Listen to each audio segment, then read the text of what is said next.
very, very much. Thank you to everybody here at Saft for opening up your dynamic company, to County Executive, myself, and our team. I'm joined by Christian Johansson, our Secretary of Economic Development. He's the tallest guy back there.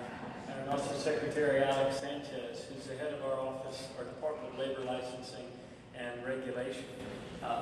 It's wonderful to be here with you, and I really want to thank all of you for the important work that you do to keep our country strong, keep our country on the leading edge of new technologies and battery technologies, that very, very essential connector as we search for more sustainable ways to create a new energy future for our country and for our world. And I really want to thank County Executive Jim Smith. Now, he was voted by all of his colleagues who are county executives throughout the country as the best county executive in America. And I think we're very, very fortunate to have him leading Baltimore County especially.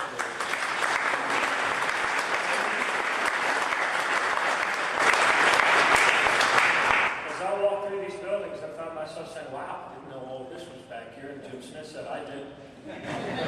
I've been here before, and a good county executive would be here. This is very, very important place. You know, there is no government program that is as important or as empowering as a good job when it comes to strengthening and growing the ranks of an increasingly upwardly mobile and ever more diverse middle class in our state. That's really the definition of whether we're moving forward or whether we're slipping backwards. And the great thing about the people that we have the privilege to call our neighbors is that in times of adversity, we don't make excuses, we make progress. And that's what you're doing here at Saft, every day in every way. Oftentimes, especially in these challenging economic times, that there is rightly a lot of attention and headlines given when a big company lays off 100 or 200 workers. Less attention goes to those companies like Saft that have steady growth, that are opening up new markets and always looking to the next horizon to create more opportunities and more work for more people in our state. If only we can match the skills to the needs. Lord knows our world and our country have a lot of needs, but that's what you do here. I was really struck walking around your place of business by a number of things. Jim touched on one of them, and that is the diversity of this place. I mean, you look around at your workforce and the talented people that are here from various backgrounds and all coming together to share their perspective in order to keep our country strong, defend our war fighters, keep the satellites up in space, keep the planes and helicopters flying properly, and breaking new ground as we build that more sustainable energy future. I've talked to some people who said they worked here for 25 years. One woman told me that her hair was one color when she started. I talked to another woman. Her name is, I think, Diane. She's only worked here for 3 weeks, is being trained, but she's a new hire. I talked to Barbara, who probably said it best, and she says it's an exciting place to work because you're connected to really big, important things. And indeed you are. This whole Hunt Valley is big, important things happen here because of the work and the excellence of this workforce. Let me talk a little bit about our shared economic present and the shared economic future that we're working forward to achieve. I get a little dashboard every day in the back of my book here that shows the net job loss, job creation. And if you were to draw a trend line from where we were, say last January, that was when we were losing far more jobs every month than we gained. We are still losing more jobs than we gain on a monthly basis. But that trend line is almost at the more positive, more gain than loss. Probably, and no one can foresee or foretell the future, but probably we'll start heading into the more positive sometime in the course of the end of spring, mid-summer.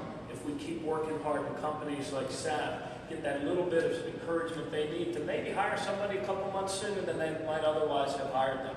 And those are some of the things that we've been working on in the legislature. In fact, this year at the legislature, I told her, your representatives, I want to spend all of my time and effort working on initiatives that create jobs, save jobs, or improve the conditions that allow the private sector to create and save jobs. And one of those things we passed just yesterday, it's called the Job Creation Tax Credit. It's a $5,000 credit for each worker that a Maryland business, large, medium, or small, hires off of the unemployment rolls of the state of Maryland. As of Monday, March 29th, businesses can apply for their credit online by visiting our state government website at www.maryland.gov. That's www.maryland.gov. And through our online system, employers can receive an immediate answer as to whether the person that they are hiring and their action qualifies for that credit. And we hope as many people will take advantage of that as quickly as they possibly can, because our goal is to get into the positive job creation zone as quickly as possible. Also, there's through the one final note, through the Federal Hire Act, HIRE Act, was recently signed into law on the federal level by President Obama. Our businesses now have the opportunity to be exempt from federal payroll security taxes for unemployed Marylanders that they put back to work. So it's sort of a 1-2 punch with the state encouragement and the federal encouragement fighting to create more jobs sooner. And it can add up to a significant incentive for businesses to hire workers off of the unemployment rolls, which benefits, of course, all of us. The Job Creation Tax Credit, and also there was another matter, the Unemployment Insurance Relief Act I signed into law yesterday, represent important progress, but we can't run in place. We're competing in the global economy. We are facing some significant adversity, but the great thing about the people of our state is that they're undaunted by the challenging times. In fact, that's when we show our true greatness as a people. It's kind of a Fort McHenry moment. When the odds are most stacked against us, that's when we show the rest of the nation that our best days are still in front of us.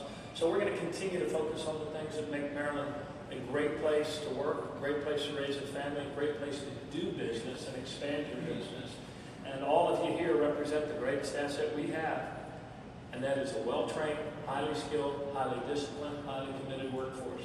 It is the most important asset in a creative, knowledge, innovation-based economy, and Maryland's at the forefront of that transition, thanks to all of you.